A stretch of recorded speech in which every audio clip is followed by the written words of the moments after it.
ओम शांति। आज 11 अप्रैल 2026 के बाप दादा की अनमोल मधुर महावाक्य। अंतर्मुखी मीठे बच्चे, ज्ञान रूप अवस्था में रहकर इन महावाक्यों को धारण करो, तब अपना और अन्य आत्माओं का कल्याण कर सकेंगे। दादियों की डायरी से प्रश्न: सर्वोत्तम सच्ची सर्विस कौन सी है? यथार्थ सर्विस का सूक्ष्म और महीन राज क्या है? उत्तर: जब किसी से कोई भूल होती है तो उसे सावधान करने के साथ सूक्ष्म रीति से अपनी योग शक्ति उन तक पहुंचाकर उनके अशुद्ध संकल्पों को भस्म करना, यही सर्वोत्तम सच्ची सर्विस है। साथ साथ अपने ऊपर भी अटेंशन देना, मनसा में भी कोई अशुद्ध संकल्प उत्पन्न ना हो, इसमें खुद भी सावधान रहना और दूसरों प्रति ऐसी दिव्य सर्विस करना, यही सर्विस का सूक्ष्म और महीन राज है। ओम शांति। हर एक पुरुषार्थी बच्चे को पहले अंतर्मुख अवस्था अवश्य धारण करनी है। अंतर्मुखता में बड़ी ही कल्याण समाया हुआ है। इस अवस्था से ही अचल, स्थिर, धैर्यवत, निर्माणचित इत्यादि दैवी गुणों की धारणा हो सकती है तथा संपूर्ण ज्ञानमय अवस्था प्राप्त हो सकती है। अंतर्मुख न होने के कारण वह संपूर्ण ज्ञान रूप अवस्था नहीं प्राप्त होती, क्योंकि जो भी कुछ महावाक्य सम्मुख सुने जाते हैं, अगर उसे गहराई में जाकर ग्रहण नहीं करते, सिर्फ उन महावाक्यों को सुनकर रिपीट कर देते हैं, तो वह महावाक्य वाक्य हो जाता है। जो ज्ञान रूप अवस्था में रहकर महावाक्य नहीं सुने जाते, उन महावाक्यों पर माया का परछाया पड़ जाता है। अब ऐसी माया के अशुद्ध वाइब्रेशन से भरे हुए महावाक्य सुनकर सिर्फ रिपीट करने से खुद सहित औरों का कल्याण होने के बदले अकल्याण हो जाता है। इसलिए हे बच्चों, एकदम अंतर्मुखी बन जाओ। आपका यह मन मंदिर सदृश्य है। जैसे मंदिर से सदैव खुशबू आती है, ऐसे मन मंदिर जब पवित्र बनता है तो संकल्प भी पवित्र इमर्ज होते हैं। जैसे मंदिर में सिर्फ पवित्र देवी देवताओं के ही चित्र रखे जाते हैं, न कि दैत्यों के, ऐसे तुम बच्चे अपने मन और दिल रूपी मंदिर को सर्व ईश्वरीय गुणों की मूर्तियों से सजा दो। वे गुण हैं निर्मोह, निर्लोभ, निर्भय, धैर्यवत, निरहंकार इत्यादि, क्योंकि यह सब तुम्हारे ही दिव्य लक्षण है। आप बच्चों को अपने मन मंदिर को उजियारा अर्थात संपूर्ण शुद्ध बनाना है। जब मन मंदिर उजियारा बने, तब ही अपने उजियारे प्यारे वैकुंठ देश में चल सकें। तो अब अपने मन को उज्जवल बनाने का प्रयत्न करना है तथा मन सहित विकारी कर्मेंद्रियों को बस करना है, परंतु न सिर्फ अपना मगर अन्य प्रति भी यही दिव्य सर्विस करनी है। वास्तव में सर्विस का अर्थ अति सूक्ष्म और महीन है।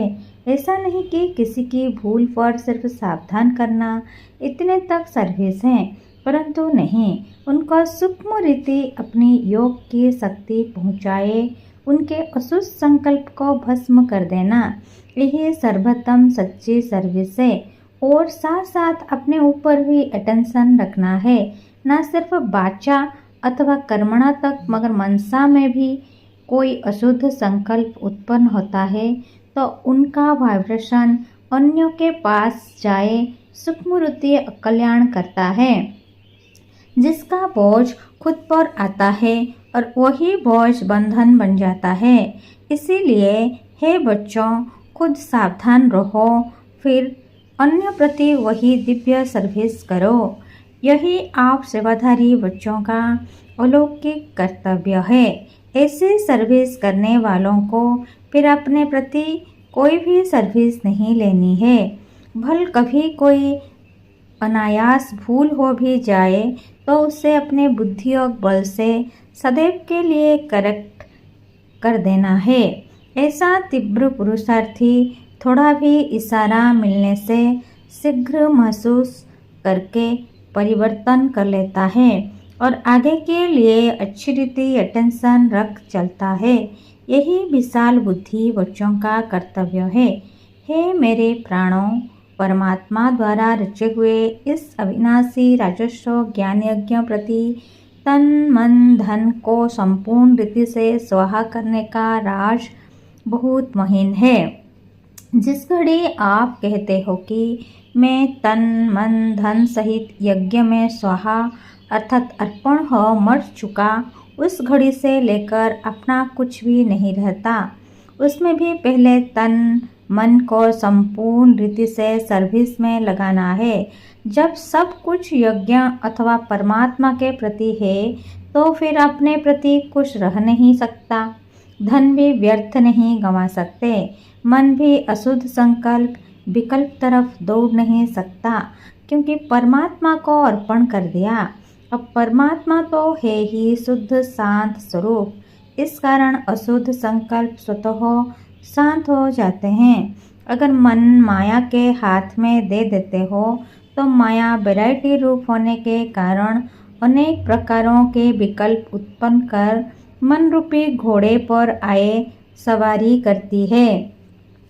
अगर किसी बच्चे को अभी तक भी संकल्प विकल्प आते हैं तो समझना चाहिए कि अभी मन पूर्ण रीति से स्वाहा नहीं हुआ है, अर्थात ईश्वरीय मन नहीं बना है।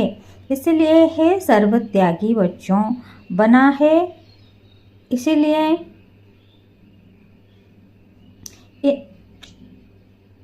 अर्थात ईश्वरीय मन नहीं बना है।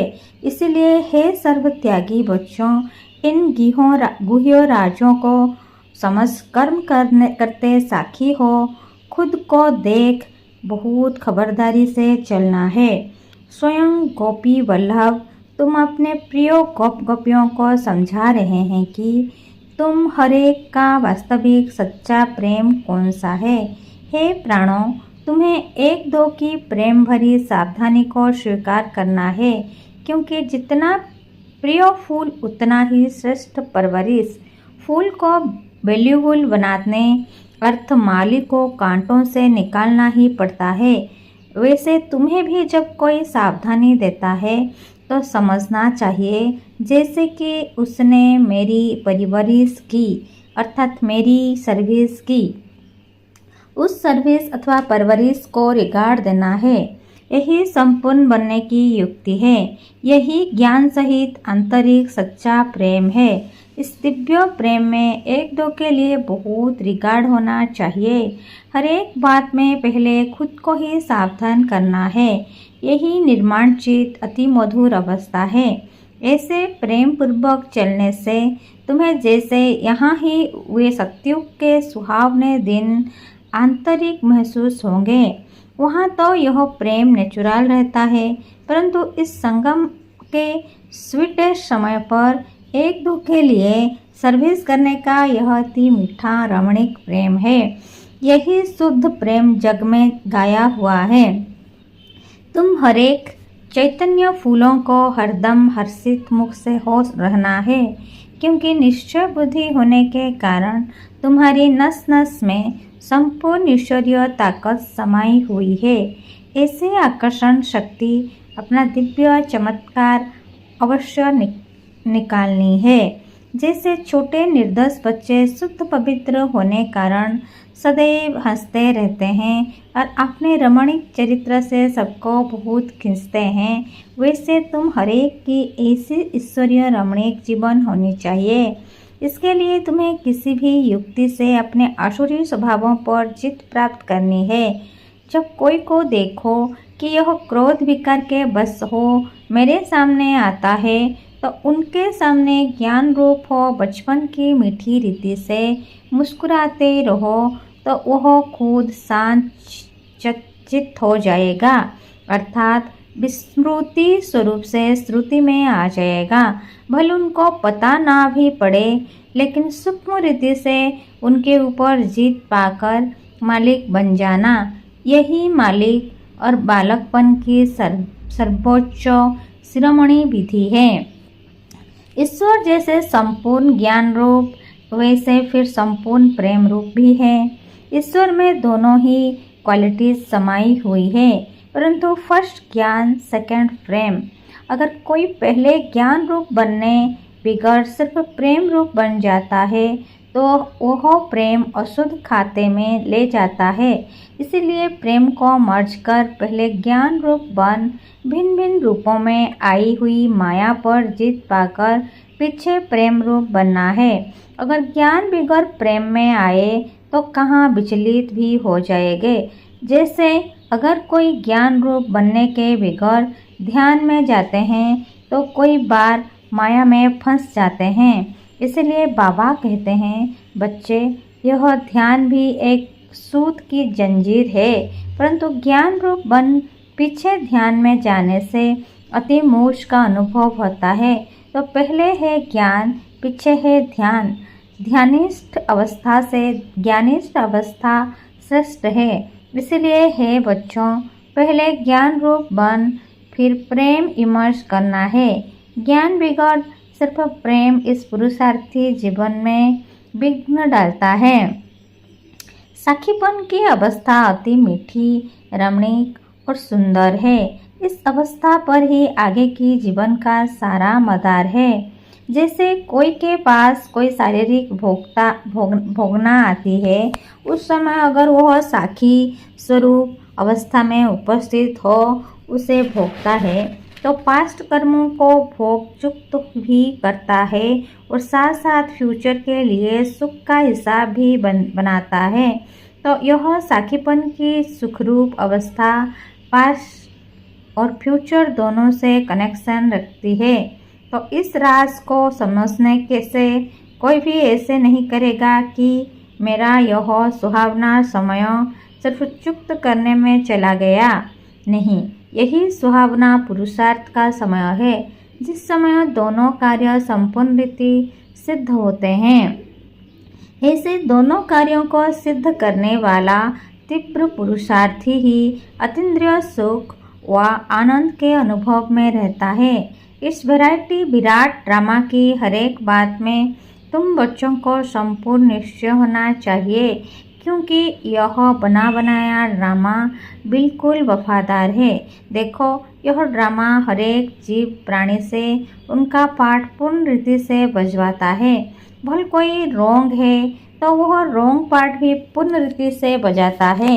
यह भी ड्रामा की नोंद है। जब रोंग और राइट दोनों ही प्लेन में नोंधे हुए हैं तो फिर कोई बात में संशय उठाना यह ज्ञान नहीं है, क्योंकि हर एक एक्टर अपना अपना पार्ट बजा रहा है। जैसे बाइस्कोप में अनेक भिन्न भिन्न नाम रूपधारी एक्टर्स अपने अपनी एक्टिंग करते हैं, तो उनको देख किससे नफरत आवे और किससे हर्षित होवे ऐसे नहीं होता है। पता है कि यह एक खेल है जिसमें हर एक को अपना अपना गुड व बैड पार्ट मिला हुआ है। वैसे ही इस अनादि बने हुए बाइस्कोप को भी साक्षी हो एकरस अवस्था से हर्षित मुख हो देखते रहना है। संगठन में यह पॉइंट बहुत अच्छी रीति धारण करनी है। एक दो को ईश्वरीय रूप से देखना है। महसूसता का ज्ञान उठाए सर्व ईश्वरीय गुणों की धारणा करनी है। अपने लक्ष्य स्वरूप की श्रुति से शांत चित, निर्मल चित, धैर्यवत, मिठास, शीतलता इत्यादि सर्वदैवी गुण इमर्ज करने हैं। धैर्यवत अवस्था धारण करने का मुख्य फाउंडेशन वेट एंड सी है। मेरे प्रिय बच्चों, वेट अर्थात धैर्य धरना, सी अर्थात देखना। अपने दिल भीतर पहले धैर्यवत गुण धारण कर उसके बाद फिर बाहर में विराट ड्रामा को साक्षी हो देखना है। जब तक कोई भी राज सुनने का समय समीप आवे तब तक धैर्यवत गुण की धारणा करनी है। समय आने पर उस धैर्यता के गुण से राज सुनने में कभी भी विचलित नहीं होंगे। इसलिए हे पुरुषार्थी प्राणों, जरा ठहरो और आगे बढ़कर राज देखते चलो। इसी ही धैर्यवत अवस्था से सारा कर्तव्य संपूर्ण रीति से सिद्ध होता है। यह गुण निश्चय से बांधा हुआ है। ऐसे निश्चय बुद्धि साखी दृष्टा हो हर खेल को हर्षित चेहरे से देखते आंतरिक धैर्यवत और अड़ोल चित्त रहते हैं। यही ज्ञान की परिपक्व अवस्था है जो अंत में संपूर्णता के समय प्रैक्टिकल में रहती है। इसीलिए बहुत समय से लेकर इस साखीपन की अवस्था में स्थित रहने का परिश्रम करना है। जैसे नाटक में एक्टर को अपना मिला हुआ पाठ पूर्ण बजाने अर्थ आगे से ही रिहर्सल करनी पड़ती है, वैसे तुम प्रिय फूलों को भी आने वाली भारी परीक्षाओं में योग बल द्वारा पास होने के लिए आगे से ही रिहर्सल अवस्था करनी है। लेकिन बहुत समय से लेकर अगर यह पुरुषार्थ किया हुआ नहीं होगा तो उस समय घबराहट में फेल हो जाएंगे। इसीलिए पहला अपना ईश्वरीय फाउंडेशन पक्का रख दैवी गुण धारी बन जाना है।